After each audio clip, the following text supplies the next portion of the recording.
મિત્રો, ગત લેક્ચરમાં આપણે unit number 1 I will be that ની activity 2 a key to heaven એની સમજૂતી એ આપણે મેળવી છે. ત્યાર પછી આજના લેક્ચરમાં આપણે એની એક્સરસાઇઝ જે એમાં એક્ટિવિટીના અનુસંધાને આપણને કેટલાક પ્રશ્નો આપવામાં આવેલા છે એને આપણે સોલ્વ કરીએ. તો અહીંયા સૌથી પહેલું છે mark write the correct option. જે સાચો વિકલ્પ છે એની સામે આપણે બોક્સની ઉપર સાચાની નિશાની કરવાની છે. તો સૌથી પહેલું વાક્ય છે ધ સાધુ હેડ મેની ફોલોવર્સ. બરાબર, જે સાધુ છે એને ઘણા બધા અનુયાયીઓ હતા. તો આ વાક્ય એક્ટિવિટીના આધારે સાચું છે એટલે આપણે ટ્રુ જે છે એની ઉપર પેન્સિલથી સાચાની નિશાની કરશું. આપણે વાક્ય સાચું હોય કે ખોટું હોય નિશાની સાચાની જ કરવાની છે, પણ જો વાક્ય સાચું હોય તો ટ્રુ ઉપર અને ખોટું હોય તો ફોલ્સ ઉપર. બરાબર છે. તો પહેલા વાક્યની સામે જે ટ્રુ છે એ બોક્સની ઉપર આપણે સાચાની નિશાની કરશું, રાઈટ માર્ક. ત્યાર પછી બીજું છે the king wanted to meet the સાધુ.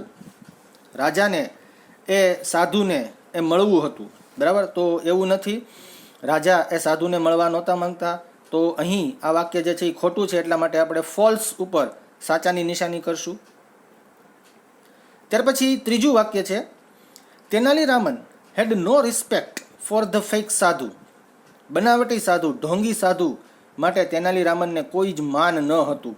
તો આ વાક્ય સાચું છે, માટે આપણે ત્રીજા વાક્યમાં એની સામે જે બોક્સ આપેલા છે એમાં ટ્રુ ના બોક્સ ઉપર આપણે ખરાની નિશાની કરશું. વાક્ય નંબર 4 છે the sadhu was really a holy man. સાધુ ખરેખર એક પવિત્ર માણસ હતા. તો આ વાક્ય જે છે એ ખોટું છે, માટે આપણે ચોથા વાક્યની સામે જે ફોલ્સનું બોક્સ આપેલું છે એના ઉપર એ આપણે રાઈટ માર્ક કરશું. પાંચમું વાક્ય છે ધ સાધુ હેડ અ મેજિકલ બિયર્ડ. સાધુની જે દાઢી છે એ જાદુઈ હતી. બરાબર, તો આવું કંઈ ન હતું, એટલા માટે અહીં જે ફોલ્સનો વિકલ્પ આપેલો છે એની ઉપર આપણે રાઈટની એ માર્ક કરશું. છઠ્ઠું છે Tenali Raman really wanted to go to heaven. Tenali રામનને ખરેખર એ સ્વર્ગમાં જવાની ઈચ્છા હતી, સ્વર્ગમાં જવા ઈચ્છતા હતા. તો એવું પણ કાંઈ નથી, તો એટલા માટે આ વાક્ય જે છે એ પણ ખોટું છે. તો એટલા માટે આપણે એની સામે ફોલ્સ જેનું બોક્સ આપેલું છે એની ઉપર રાઈટની નિશાની કરશું. પછીનું વાક્ય છે the sadhu made the villager a rich man. સાધુએ જે ગ્રામીણો છે, બધા ગામના રહેવાસીઓ છે, એને પૈસાદાર બનાવ્યા. બરાબર, તો આવું પણ કાંઈ નથી, એ પણ વાત ખોટી છે. એણે પ્રોમિસ કર્યું હતું કે હું તને પૈસાદાર બનાવીશ, પણ એ પૈસાદાર એને બનાવી ન શકે, એવું કંઈ ન હોય. એટલા માટે આ વાક્ય પણ ખોટું છે, તો આપણે ફોલ્સની ઉપર એ રાઈટ માર્ક કરશું. The king કેર્ડ for his people. રાજાને પોતાની પ્રજા જે છે એની ચિંતા હતી. એ વાક્ય સાચું છે, તો આપણે ટ્રુ જે છે એની સામે એની એ બોક્સની ઉપર રાઈટ માર્ક કરશું. પછીનું વાક્ય છે good sadhus always accept money for their service. સારા સાધુ અથવા તો સાચા સાધુ જે છે એ પોતાની સેવાઓ માટે લોકો પાસેથી પૈસા એ લેતા હોય છે. આ વાત ખોટી છે. બરાબર, તો અહીં આ વાક્ય જે છે એની સામે ફોલ્સ ઉપર આપણે રાઈટ માર્ક કરશું. પછીનું વાક્ય છે the king trusted Tenali Raman. રાજાને તેનાલી રામન ઉપર એ વિશ્વાસ હતો. તો આ વાક્ય સાચું છે, માટે આપણે ટ્રુની નિશાની જે છે એ ટ્રુ બોક્સની ઉપર કરશું. અને 11મું છે will you go to a sadhu to get good marks in the exam. શું તમે કોઈ એવા સાધુ પાસે જશો કે તે તમને સારા માર્ક આપી શકે? બરાબર, એવું ન બને. કોઈ સાધુ જે છે એ આપણને સારા માર્ક્સ એ ન અપાવી શકે. બરાબર, તો આપણે એના માટે નો જે છે એના ઉપર રાઈટની માર્ક જે છે સાચાની નિશાની એ આપણે કરશું. ત્યાર પછી એની એક્ટિવિટી બી જે આપણી સ્ક્રીન ઉપર અત્યારે દેખાઈ રહી છે એમાં આપણને આપેલું છે who is this sentence about. અહીં આપણને કેટલાક વાક્યો આપેલા છે. એ વાક્યો આ એક્ટિવિટીમાંથી કયા પાત્રના એ આધારે એ વાક્યો જે છે લખેલા છે, કયા પાત્રને એ વાક્ય લાગુ પડે છે, આપણે એના નામ એ વાક્યની સામે એ લખવાના છે. ઉદાહરણમાં સૌથી પહેલું આપણને આવેલું છે, હી લીવડ ઇન ધ કેમ્પ. તે કેમ્પમાં એટલે કે તંબુ તાણીને એ રહેતા હતા. તો એ સાધુની વાત છે, તો સામે સાધુ એ જવાબ લખેલો છે. હવેના જવાબ જે છે એ આપણે લખવાના છે. બીજું વાક્ય છે, he took out coins from his pocket. એમણે પોતાના ખીચામાંથી એ સિક્કાઓ એ બહાર કાઢ્યા. તો આ વાક્ય વિલેજર 2 ને લાગુ પડે છે.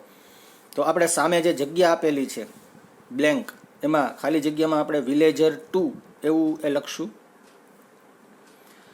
વિલેજર 2. પછીનું વાક્ય છે, હી રશ્ડ ટુ ધ સાધુ. તે સાધુ પાસે ગયા. તો આ વાક્ય જે છે એ રામનને લાગુ પડે છે. તો આપણે સામે જે ખાલી જગ્યા આપેલી છે એમાં રામન એવો શબ્દ લખશું. પછીનું વાક્ય છે, he wanted to discuss the new road project. જો મિત્રો આ વાક્ય છે ને એના જવાબમાં આપણે 2 એ શબ્દો લખી શકીએ છીએ કે તેઓ એ નવા રોડ પ્રોજેક્ટ જે છે એની ચર્ચા કરવા માંગતા હતા. તો આ વાક્ય રાજાને પણ લાગુ પડે છે અને મિનિસ્ટરને, બરાબર ને, બંનેને લાગુ પડે છે. તો અહીંયા આપણે કિંગ શબ્દ તરીકે પણ જવાબ લઈ શકશું અને મિનિસ્ટર એ શબ્દ તરીકે પણ જવાબ લઈ શકશું. પછીનું, he produced coins and fruits from the air. બરાબર, કે જે હવામાંથી એ સિક્કાઓ અને ફળ એ ઉત્પન્ન કરી શકતા હતા. તો આ વાક્ય જે છે એ એક્ટિવિટીના આધારે સાધુને લાગુ પડે છે. તો આ વાક્યમાં આપણે સાધુ જવાબ લખશું. પછીનું, he plucked the first hair from the sadhu's beard. તેણે સાધુની દાઢીમાંથી સૌથી પહેલો વાળ એ ખેંચી કાઢ્યો. તો આ ક્રિયા જે છે તેનાલી રામને કરી છે, માટે એ તેનાલી રામન અથવા તો રામન એવો શબ્દ જે છે આપણે જવાબમાં લખશું. 7મું વાક્ય છે, હી કેમ ફ્રોમ ધ હિમાલયાસ. તેઓ હિમાલયમાંથી એ આવ્યા હતા. બરાબર, કેમ ભૂતકાળનું રૂપ છે. તો આ વાક્ય જે છે એ સાધુને લાગુ પડે છે.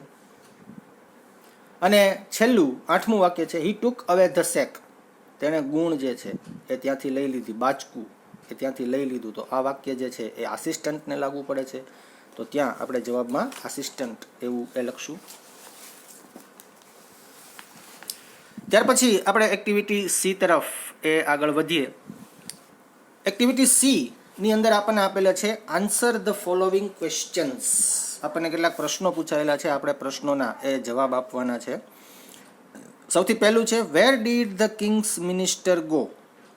રાજાના મંત્રીઓ જે છે એ ક્યાં ગયા હતા. બરાબર, તો આપણે વાક્ય સ્વરૂપે જવાબ લખવાનો છે. લખો, the king's minister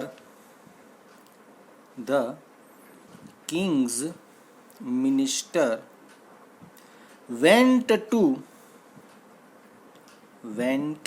to the sadhu's camp.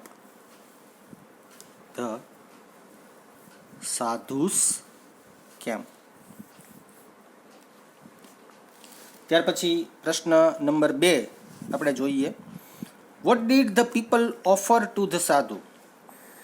લોકો જે છે એ સાધુને શું આપતા હતા, શું ધરતા હતા, એવા અર્થમાં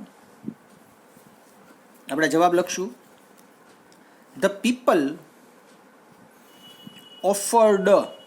ઓફર શબ્દ છે એને આપણે ઈડી લગાવશું. The people offered gold coins, સોનાના સિક્કા, અલ્પવિરામ, ક્લોથ્સ, વસ્ત્રો, અલ્પવિરામ, એનિમલ્સ, પ્રાણીઓ, અલ્પવિરામ, ગ્રેઇન્સ, અનાજ, અલ્પવિરામ, વેજીટેબલ્સ, શાકભાજી, એન્ડ ડ્રાય ફ્રૂટ્સ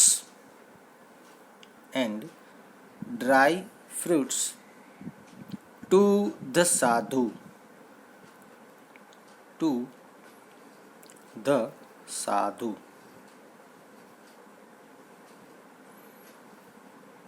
ફરી વાર જવાબ બોલું છું. The people offered gold coins, clothes, animals, grains, vegetables and dry fruits to the sadhu. ત્યાર પછી પ્રશ્ન નંબર 3 છે, what did the sadhu do by puja? સાધુ પૂજા કરી અને શું કરી શકતા હતા? પૂજા દ્વારા એ શું કરી શકતા હતા? તો આપણે જવાબ લખશું. The sadhu can cure CURE any illness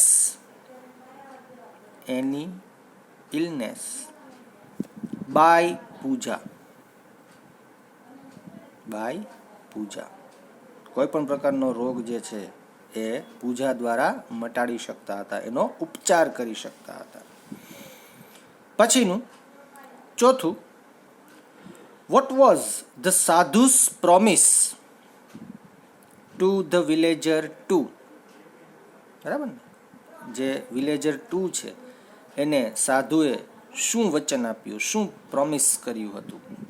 તો આપણે જવાબ લખશું. The sadhu promised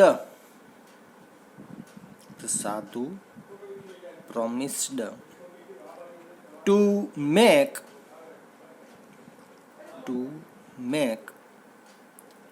the villager 2 a rich man. બરાબર ને, પૈસાદાર બનાવીશ એવું એ સાધુ જે છે એણે વિલેજર 2 ને પ્રોમિસ કર્યું હતું. પાંચમું પ્રશ્ન જે છે, who plucked the first hair from the sadhu's beard? સાધુની દાઢીમાંથી સૌથી પહેલો વાળ એ કોણે એ ખેંચી કાઢ્યો? તો આપણો જવાબ આવશે Tenali Raman plucked the first hair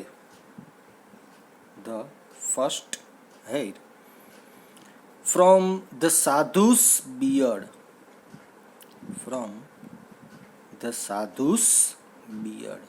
Tenali રામને સાધુની દાઢીમાંથી સૌથી પહેલો વાળ જે છે એ ખેંચી કાઢ્યો હતો.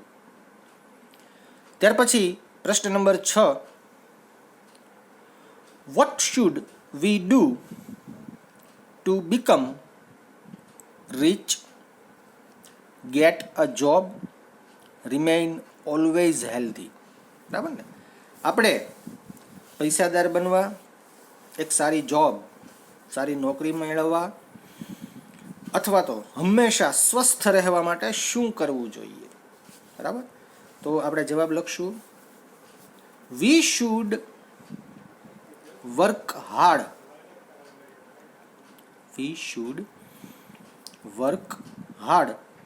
to become rich, get a job, remain always healthy. Rich, get a job, remain always healthy. સખત મહેનત, બરાબર, એ આપણે કરવી જોઈએ. ત્યાર પછી મિત્રો એમાં એક્ટિવિટી ડી જે આપણને આપવામાં આવેલી છે, આપણે એક્ટિવિટી ડી ને સમજીએ તો એમાં આપણને સૂચના છે, find the words from the lesson that mean the following. આપણે શબ્દ શોધી કાઢવાનો છે, એક શબ્દ કે જે આગળ આપવામાં આવેલા શબ્દ સમૂહો માટે એક શબ્દ યુઝ થાય છે. The first letter is printed in the bracket. એ જે શબ્દ છે એ શબ્દના પ્રથમ અક્ષર જે છે એ આપણને અહીંયા પ્રિન્ટ કરી એટલે કે છાપી અને આપવામાં આવેલા છે. ઉદાહરણ તરીકે આપણે એક જોઈએ, પહેલું તો a country ruled by a king. એક એવો દેશ, બરાબર, કે જે રાજા દ્વારા એ ચલાવવામાં આવતો હોય તો એને કિંગડમ, બરાબર ને, એટલે કે રાજ્ય તરીકે ઓળખવામાં આવે છે.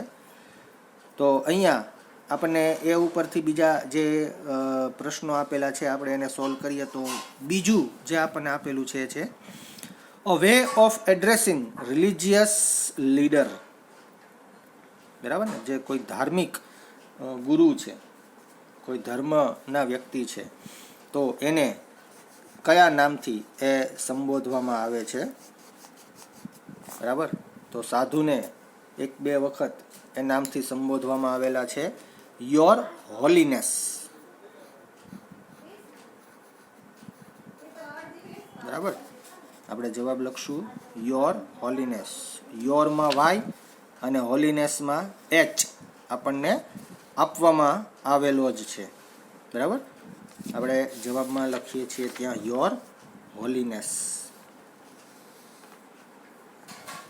HOLINESS લખાઈ ગયું, યોર હોલીનેસ.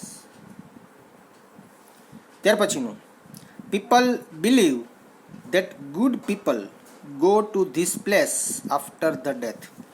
બરાબર, લોકો એવું માને છે કે સારા લોકો મૃત્યુ પામ્યા પછી આ સ્થળે, આ જગ્યાએ એ જાય છે. બરાબર, તો આપણને એમાં એચ શબ્દ જે છે એ આપવામાં આવેલો છે. તો આપણો જવાબ જે છે એ ત્યાં બનશે હેવન. આપણો જવાબ બનશે હેવન, HEAVEN.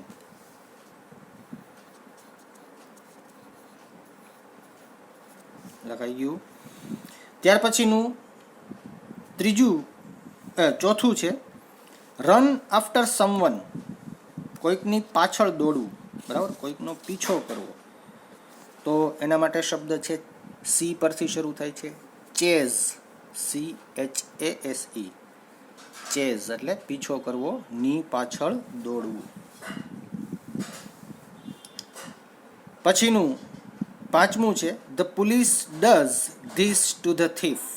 પોલીસ જે છે એ ચોરની સાથે આ કાર્ય કરે છે, આ કરે છે. શું કરે છે? તો એની ધરપકડ કરે છે. અરેસ્ટ, એ પરથી શબ્દ શરૂ થાય છે, ARREST, અરેસ્ટ, ધરપકડ કરવી. પોલીસ જે છે ચોરની ધરપકડ કરે છે. ત્યાર પછીનું છે a way of addressing the king. રાજાને કયા નામથી એ બોલાવાય છે? તો શબ્દ 2 શબ્દો જે છે એમાં ભેગા મળીને બને છે યોર મેજેસ્ટી. બરાબર, વાયમાં યોર અને મેજેસ્ટી એમ થી શરૂ થાય છે, યોર મેજેસ્ટી. અને સાતમું a person in the king's court. રાજાની સભામાં રહેલી વ્યક્તિ કે જેને આપણે દરબારી, સભાપતિ એવું કહીએ છીએ, કોર્ટિયર. સી થી શરૂ થતો શબ્દ છે કોર્ટિયર.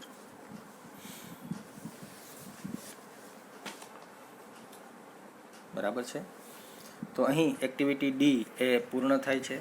ત્યાર પછી એક્ટિવિટી ઈ આપણને આપવામાં આવેલી છે imagine you are Tenali Raman.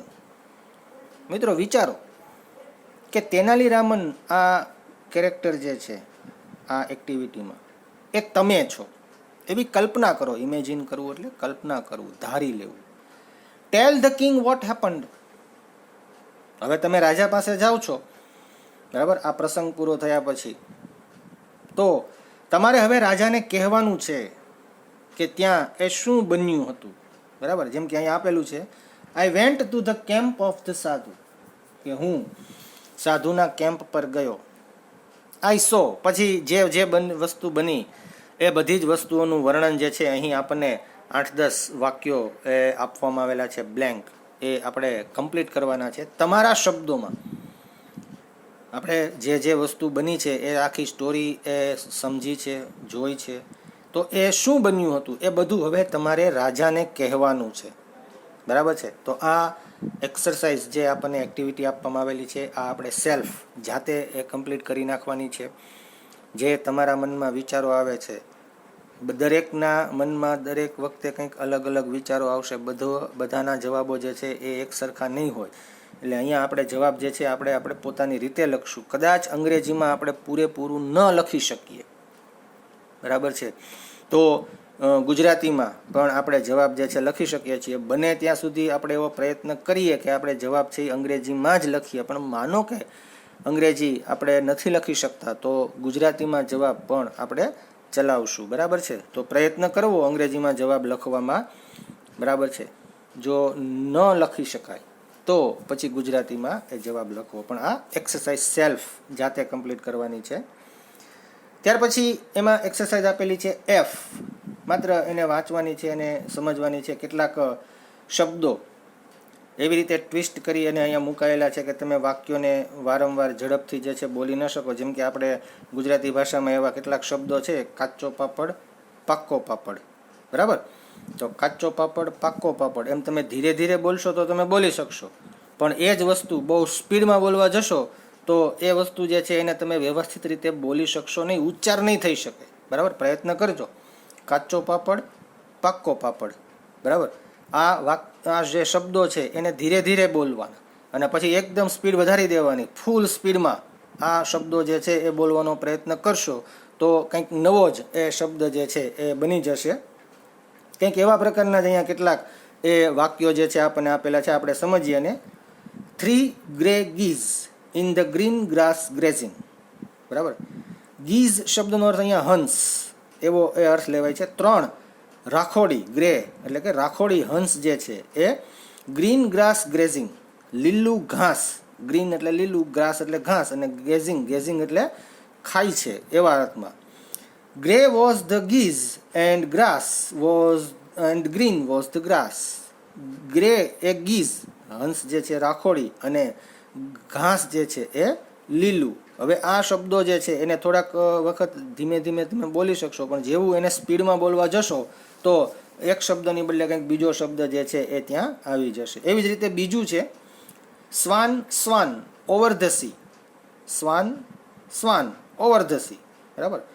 હંસ જે છે એ દરિયા ઉપર તરે છે. સ્વિમ, સ્વિમ, સ્વિમ તરે છે, તરે છે, તરે છે. વેલ સ્વમ, સ્વામ સારી રીતે તરેલું હંસ. બરાબર. સ્વાન શબ્દનો અર્થ પણ અહીંયા હંસ એ થાય છે. સે ધીસ શાર્પલી, સે ધીસ સ્વીટલી, સે ધીસ શોર્ટલી, સે ધીસ 16 ટાઈમ. આ વાક્યો બોલવાના છે. સે ધીસ શાર્પલી એટલે કે તીક્ષ્ણ બોલો. સે ધીસ સ્વીટલી મધુરતાથી બોલો. સે ધીસ શોર્ટલી ધીમે ટૂંકમાં બોલો. સે ધીસ 16 ટાઈમ 16 વખત આ વસ્તુ જે છે એ રિપીટ કરવાની છે. આ એકની એક વસ્તુ. બરાબર. જો આ પ્રકારના વાક્યો તમે બોલશો તો મેં તમને અગાઉ કીધું એમ કે તમે શબ્દો બોલવા જશો તો શબ્દો જે છે એકબીજામાં ગૂંચવાઈ જશે અને વ્યવસ્થિત રીતે એ બોલી નહીં શકાય. પ્રયત્ન કરજો, તમને ખૂબ એ આનંદ આવશે આ પ્રકારની એક્સરસાઇઝ જે છે એ કમ્પ્લીટ કરવા માટેનો. અહીં મિત્રો આજે આપણે આજનો લેક્ચર જે છે એ કમ્પ્લીટ કરીએ છીએ. એક્ટિવિટી નંબર 3 જે છે એ આપણે નેક્સ્ટ લેક્ચરમાં એ કમ્પ્લીટ કરશું.